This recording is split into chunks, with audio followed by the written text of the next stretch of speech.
Hello, good evening, and welcome to another episode of Brett's Old Time Radio Show. Welcome to my home on a beautiful Tuesday in Lyme Bay. Thank you for joining me once again for our regular late-night visit to those dusty studio archives of old-time radio shows right here at my home on the south coast of the United Kingdom. I'm Brett, I'm your host for our Nighttime podcast. Welcome to another episode. Got a Facebook page, Instagram page, and YouTube channel. They're all called Brett's Old Time Radio Show. Please do follow me there. And also you can drop me a little message if you'd like to, brett@tourdate.co.uk. Got a supporter page called patreon.com/Brett's Old Time Radio Show. If you'd like to go and take a look at that, it would be much appreciated. Right, it is time now for our Tuesday episode of Sherlock Holmes. This is an episode called 00, first broadcast on the 19th of November, 1945. This episode from the life of Sherlock Holmes will be transmitted to our men and women overseas by shortwave and through the worldwide facilities of the Armed Forces Radio Service. Petri Wine brings you Basil Rathbone and Nigel Bruce in the new adventures of Sherlock Holmes.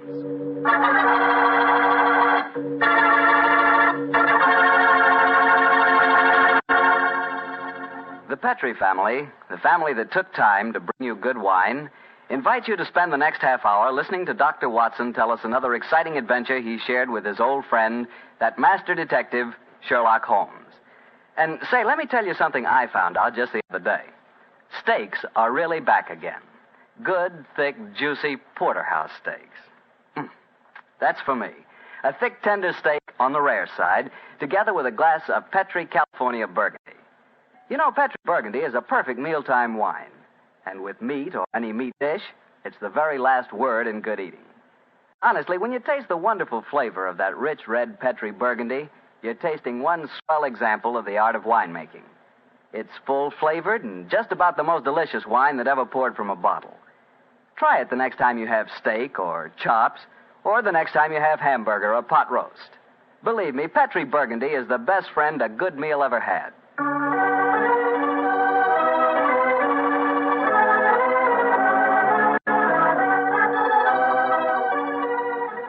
And now let's look in on our good friend and host, Dr. Watson. Come in. Ah, there you are, Mr. Bartell. Evening, Doctor. Just in time to join me in a cup of coffee. Draw up your chair, young fellow, my lad. Thank you. Ah, that's it.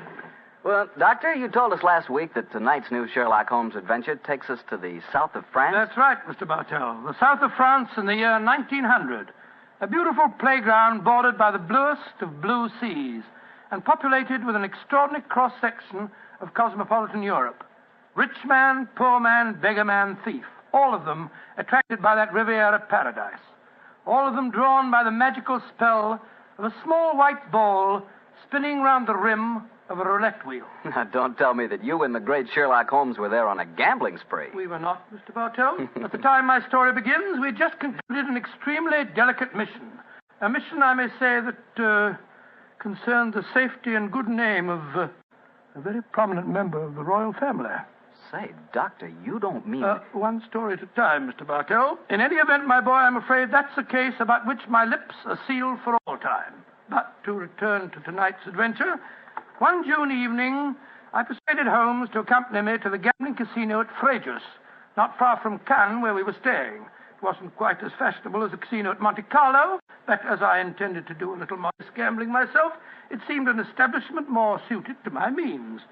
As we stood there at the green baize-covered tables, the chatter of voices and the melodic chanting of the croupiers as they called the results of each spin of the wheel formed a background to a quiet conversation that Holmes and I were having.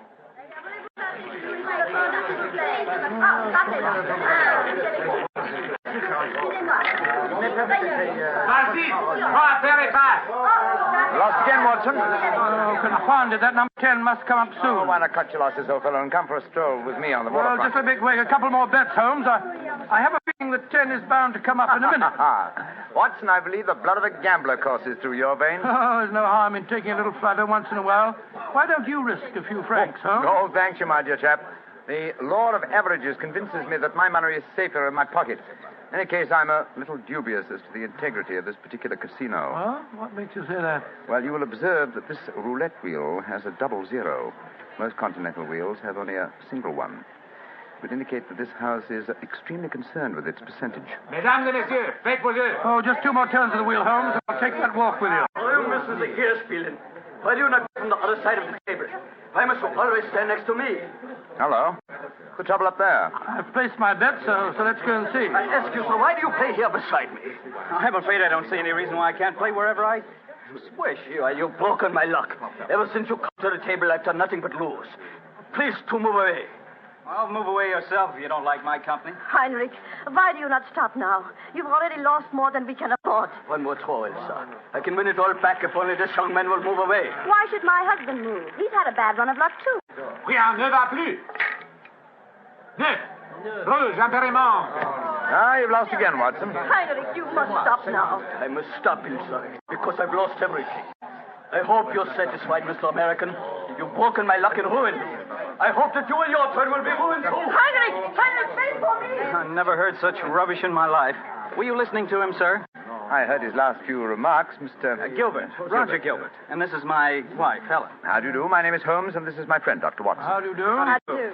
Didn't you think his remarks were a little out of place, Doctor? Yeah, I certainly did, Mrs. Gilbert. I don't see how he can possibly blame your husband for his run of bad luck. I didn't like the look on his face as he left the table, though. Have you any idea who he is? His name is Schneemann. He's staying at the same hotel as we are. I've never spoken to him, but I've heard of being paged there. Well, you shouldn't gamble unless you can afford to lose. Well, I'm losing, darling, and I can't afford it. Oh, but I can let you have more money. You know that. No, Helen, I may have married an heiress, but I'm not going to use her fortune to gamble with. Oh. I'll lose my own money, and then I'll quit. Mesdames et messieurs, faites vos jeux. Your last bet, Watson? Yes, Holmes, this time I know that number 10 is going to come up. It's got to.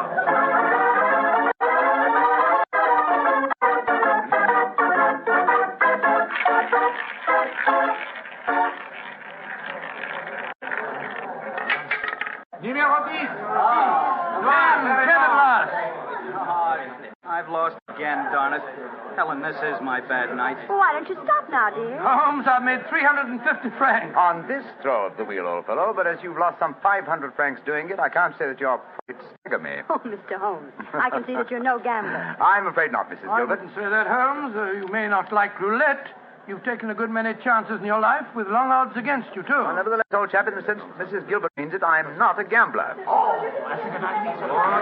what's the commotion over there? Oh, that German woman with a crowd forming around her. Yes, the wife of that man that said I ruined him.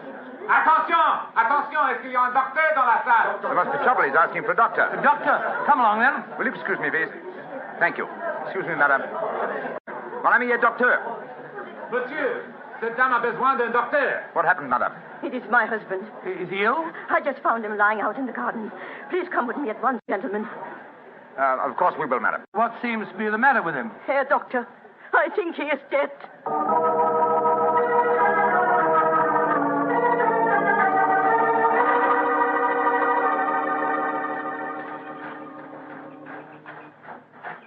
He's lying by that tree, Doctor. Please see if you can help him. Somebody else seems to be on the scene before us. Who are you, sir? I am Monsieur Chevray, director of the casino. Do any of you know this poor man? I am his wife. Is he dead? I am afraid so, madame. Let me look at him. I'm a doctor. Was your husband gambling in the casino tonight, madame? Yeah, he was. Poor Heinrich. He lost everything that we have. I'm afraid he's dead, madam. Shot through the heart. Oh, du lieber Gott. Suicide, Watson? Yeah, looks like it. Yes. Powder burned on the shirt front, revolver clutched in the right hand, fingers in a natural position. The angle of the wound settles it. Obviously self-inflicted. I missed you as you slipped out of the casino. What's wrong with him? I'm afraid he's dead, Mr. Gilbert. Yes, he committed suicide. I hope, young man, that you are satisfied. All night you brought him bad luck. He asked you to move away from him to change his luck, but no, you could not do it. Oh, Frau Schneemann, I'm terribly sorry, but I really don't see how you can blame me. I do blame you, and I also blame you, Monsieur Chevry. But what have I done, madame? Why do you let a man lose all his money at your tables? Is life so cheap to you, and money so important, that you cannot close the tables to someone before he's ruined? Madame, I am all sympathy for you in your tragic loss. But the casino cannot be held responsible. If your husband could not afford to gamble, then he should not come here. How are we to know the financial limitations of our customers? You said your husband lost everything you had tonight, madam. Yeah, everything. Then how do you account for this sheaf of banknotes in his breast pocket? Good Lord, must be several thousand francs, sir. Then he wasn't ruined. And his suicide, therefore, cannot be blamed on his losses at my casino, madame. How do you account for this money, Frau Schneemann? Well, I do not understand. Heinrich kept nothing from me. I know that he had not so much money on him when he started tonight. Well, why do you all look at me like that? Is it that you think? You think... Quick, Watson, she's fainted. I've got her. Let's get her to her room. You can take her to my suite in the casino. No, let's take her to the hotel. My wife will look after her. Poor woman, she's had a dreadful shock. She can probably do with another woman's company. It's very considerate of you, Mr. Gilbert. Where are you staying? At the Hotel Crillon. It's quite near here. I'll get a cab, and while I'm doing that, Watson, see if you can revive her, will you? Yes, Then we'll take her to the Hotel Crillon.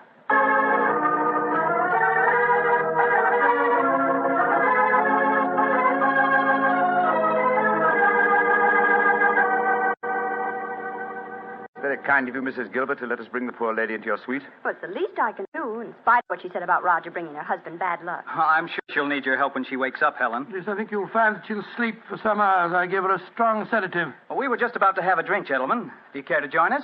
Oh, thank you, sir. Well, that'll be very nice, Mr. Gilbert. Roger was just telling me that quite a large sum of money was found on Herr Shaman's body, Mr. Holmes. Yes, Mrs. Gilbert.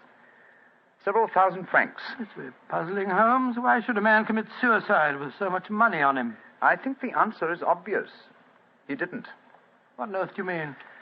Well, the money was placed there after he had shot himself. The banknotes were in his breast pocket, if you remember. Not the usual place to carry money. Though it is the easiest pocket for someone to insert it without disturbing the body. But why on earth should someone place money on him after his suicide? To prevent the casino from getting a bad name. I've heard of it being done on several similar occasions. Gives the impression that the unfortunate victim had other motives than gambling losses to account for his suicide. Great Scott, you mean that one of the casino employees found the body lying there and slipped the money in his breast pocket before we arrived on the scene? As you know, my dear Watson, I'm not a gambling man, but I'll lay you 100 to 1. That is what happened. Well, that's a new one.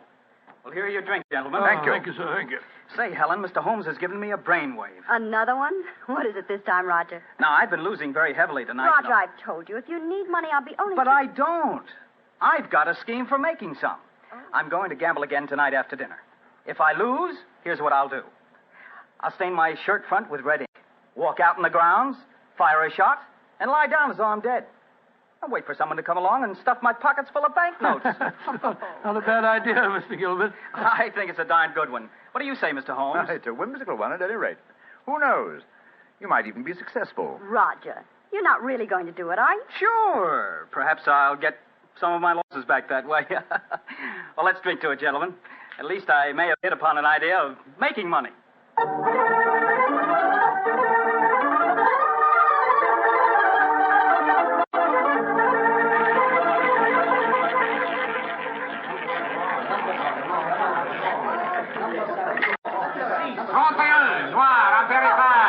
My dear Watson, you'll have to work hard at your practice when you get back to England. Your infallible system appears to be extremely fallible. And yet the fellow who told me about it said it couldn't miss. It's just a matter of doubling the stakes each time you lose, and then... Oh, my dear fellow, I've been studying your system, but I can tell you a really infallible way of making money at roulette. You can? What is it? Well, own the gambling house and operate the tables yourself. The odds would be all in your favor. Oh, what a brilliant suggestion. The gambling house will operate Not gambling for tonight, Watson? It's nearly 11 o'clock. Yeah, I think so. Let's take a stroll round the other table, shall we?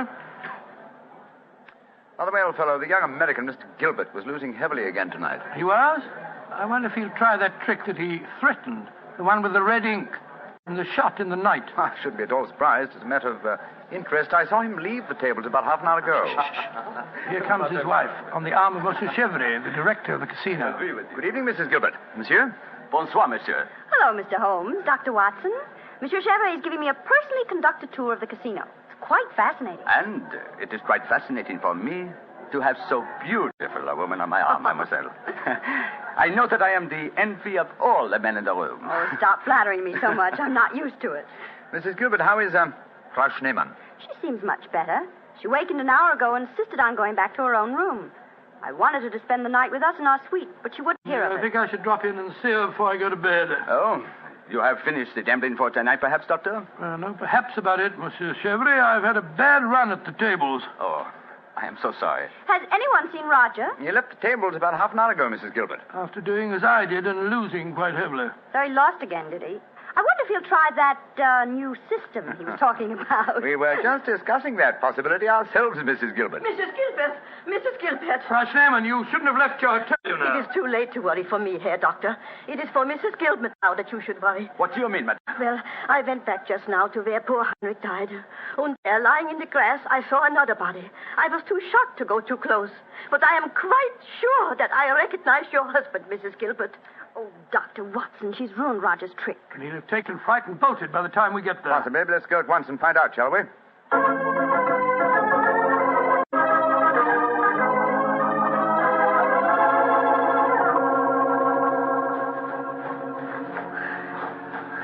He hasn't gone. He's still lying there. It's the most convincing spectacle. That red ink really does look like blood. Yes. And blood sometimes looks like red ink. Mr. Gilbert. Roger, get up. The joke's spoiled. Roger! Get up! I'm afraid that's impossible, Mrs. Gilbert. He's dead.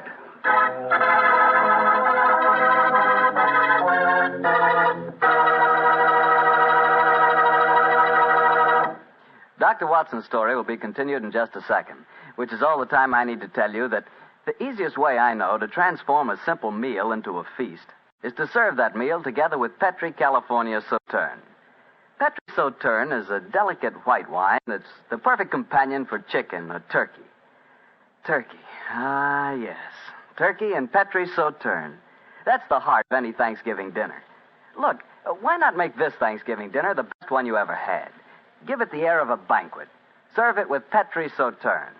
And when you buy that Sauterne or any wine for your Thanksgiving dinner, whatever you do, look for the letters P-E-T-R-I, because a Petri wine is always a good wine. Well, Doctor, so the young American's joke turned out to be another tragedy. Yes, Mr. Bartell. The poor fellow was lying there dead, with a bullet wound in the heart, and a great splash of blood staining the whiteness of his shirt front. What happened next?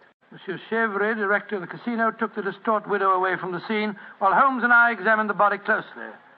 Within a few minutes, we were joined by Inspector Ganivet of the French police. As we stood there in the moonlight, the sounds of music could be heard from the casino. It was hard to believe that two men had died in that lovely garden since the moon had risen.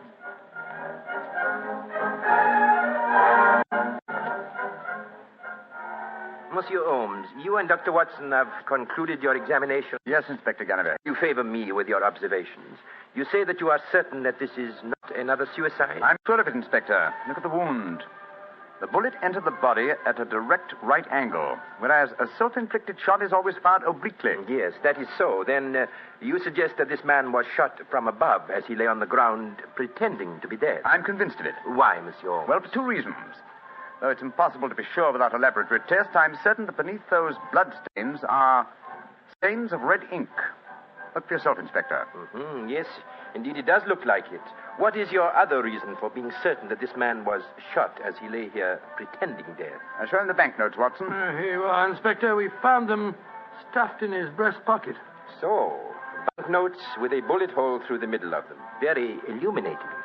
Tell me, gentlemen, how many people knew of this little plot you have told me about, this plan of the dead man's to pretend to be shot? Just 3 people, Inspector. Dr. Watson, myself, and Mrs. Gilbert. Alors, then the answer is obvious. You and your friend are innocent. It must be the wife who killed him. No one else knew of the plot. I'm not so sure of that. Frau Schneemann, the dead German's widow, was in the next room when Gilbert told us about his plan. She might have heard, though I could swear that she was asleep. I gave her a very strong sleeping draught. From what you have told me of her husband's suicide, she might easily have had a motive for murdering this man. Come, gentlemen. Surely it's obvious who murdered Mr. Gilbert? Who, Monsieur Holmes? Well, it's certainly one of the 2 widows. Since there seems to be some doubt in your minds, I suggest we return to the casino. I can promise you the answer to your question within a very few minutes.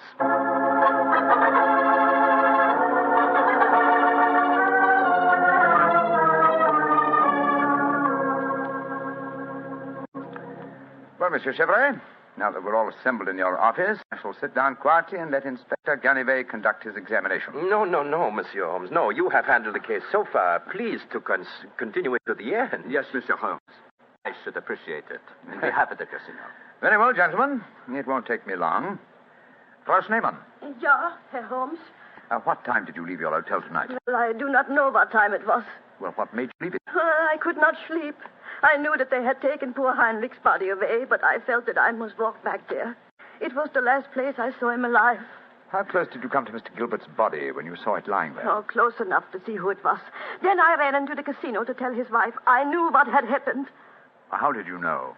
You say you didn't come close to the body. I could tell by every line of the body as it lay there. I could tell because I knew that poor Heinrich's death would not be avenged. Thank you, Frau Schneemann. That will be all. You may go. Monsieur Holmes, she has no alibi. Surely you should Inspector stop her. Ganivay, if I'm to conduct this investigation, I must do it in my own way. Pardon, Monsieur Holmes. Please continue. You may go, Frau Schneemann. Mrs. Gilbert? Yes, Mr. Holmes. Where were you prior to our meeting in the casino tonight, just before we discovered your husband's body? After I left the hotel, I walked over here along the seafront.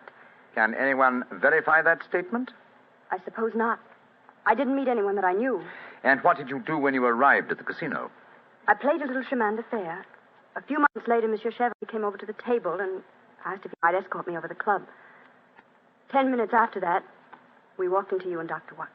That is quite true, Monsieur Holmes. I can swear to it. Thank you, Mrs. Gilbert. I'm sorry to distress you with these questions. You may go. I'll wait outside, Mr. Holmes. I must know what happened. Wait for me there, madame. I shall join you in a few minutes and escort you home. Well, another suspect with a poor alibi, eh, Ganivay? I must say, Monsieur Holmes, your methods puzzle me. It seems to me that both those women should be watched. Yes, I agree with the Inspector, Holmes. Please don't worry, Inspector. I've asked two of your plainclothes men to keep an eye on the ladies. And now, Monsieur Chevrolet, I'd like to ask you a few questions. Ask me any questions you wish, Monsieur Holmes. Thank you. You will agree that it is the custom of the casino to put money on the bodies of suicides after their death, to give the impression that gambling losses were not responsible for the tragedy. Well, I do not think... Oh, come now, Chevrolet. I know that is a fact as well as you do. Exactly. Now, on those rather gruesome occasions, whose responsibility is it to secrete the money? Yours? Or do you entrust the matter to an underling? I do it myself. I see. Did you place the money on Herr Schneemann tonight? Yes, monsieur, I did. And did you also perform the same service on the body of Mr. Gilbert? No. I knew nothing of that death until a German lady, Frau Schneemann, running into the casino. Excuse me interrupting, Monsieur Holmes. Of course, Inspector. What is it? I think that you are wasting time. It is obvious that Madame Gilbert committed the crime. She knew of her husband's plot, she had no alibi, and she had the motive. For is not marriage itself the greatest of all motives for murder? Oh, my dear Inspector. How very cynical. Madame Gilbert did not kill her husband. I know it. And what is your opinion, Watson? It's that German woman. She had no alibi either. And remember, she was half mad with grief. Mr. Chevrolet, you say that you know Mrs. Gilbert is not guilty. How do you know? I was with her myself at the time the murder was committed. Oh, indeed. How very interesting. And what time was the murder committed? Well, it was... Our investigations have never established what time the murder was committed, Monsieur Chevrolet. I'm afraid you've walked into my trap. You've given yourself away. Great Scott, Chevrolet, it was you. Chevrolet, I've known you a good many years, and this is going to be a hard thing to do. I am going to arrest you. Oh, no, you're not, Genevieve. Put down that revolver, sir. Do not be frightened, Doctor. I am not going to shoot you. Chevrolet, why did you murder Roger Gilbert tonight? Surely you know that too, Monsieur Holmes. Because I am in love with his wife. She is young, beautiful, and rich. It did not occur to me until I saw the young fool lying there tonight pretending to be dead. In my profession, it is natural that I should carry a revolver. What was simpler? Mr. Gilbert gave me the perfect opportunity. I could not resist it. Put down that revolver, Chevrolet. Why are you all so frightened? Surely you know how I am going to use it this time. I think so, monsieur. But it's a coward's way out. What an unperceptive remark for such a perceptive man. No, all my life I have been a gambler. I gambled tonight for the highest stakes of all, and I lost. No, I am not afraid to pay for my losses. Au revoir, monsieur.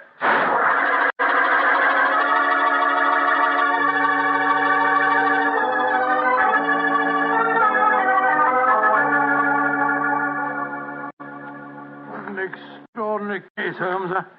I never suspected Chevrolet. And I, old chap, suspected him from the beginning. Well, I wasn't the only one who was stupid anyway. Inspector Ganivet thought it was the wife. True.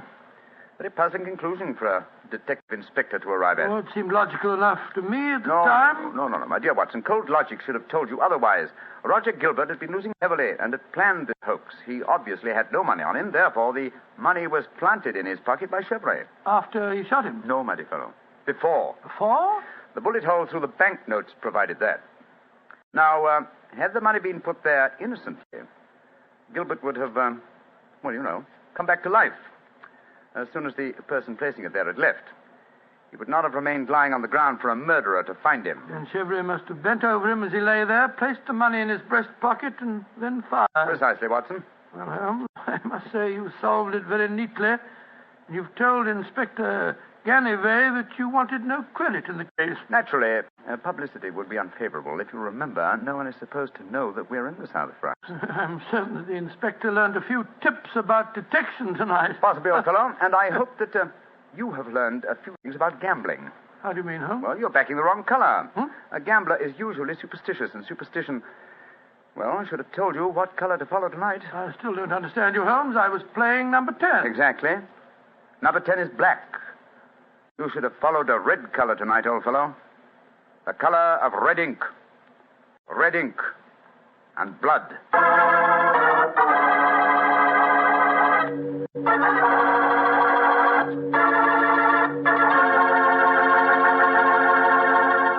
Say, Doctor, that was a swell story. I didn't know you liked to play roulette. Well, I figured out a system for roulette. It's like yours. Every time you lose, you double your money and keep doubling until you win. Oh, it's a great system, Mr. Bartell. There's only one thing wrong with it. What's that? You lose, you go broke before you win. Look, take my advice. Don't gamble. You can't beat the laws of chance. But suppose I bet on a sure thing. Like what, for instance? Oh, like the fact that Petri wine is always good wine. It is, you know. Because the Petri family has been making wine for generations. They've been handing down from father to son, the art of turning luscious, sun-ripened grapes into delicious, fragrant wine.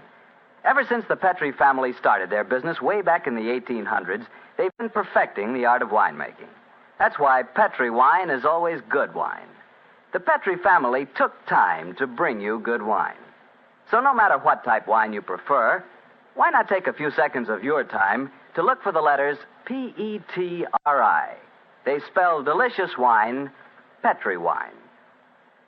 Well, Dr. Watson, what new Sherlock Holmes story are you going to tell us next week? Next week, Mr. Bartell, I'm going to tell you of a strange adventure that Sherlock Holmes and I had when we were in Stratford-on-Avon many years ago. It concerns an actor, a mysterious boating accident, and several dead butterflies. Sounds good, Doctor. I'll see you then. Oh, fine, but now, don't forget, next week we're going to broadcast our program from the Paramount Theatre in Hollywood for the Victory Loan Drive. So if any of our friends are going to be in Hollywood, we'd love to see them there. Just buy a Victory bond at any store or bank on Hollywood Boulevard, and in return, you will be given your ticket of admission. Better hurry up, though, before all the seats are gone. Let's really buy lots of those Victory bonds. Let's finish the job.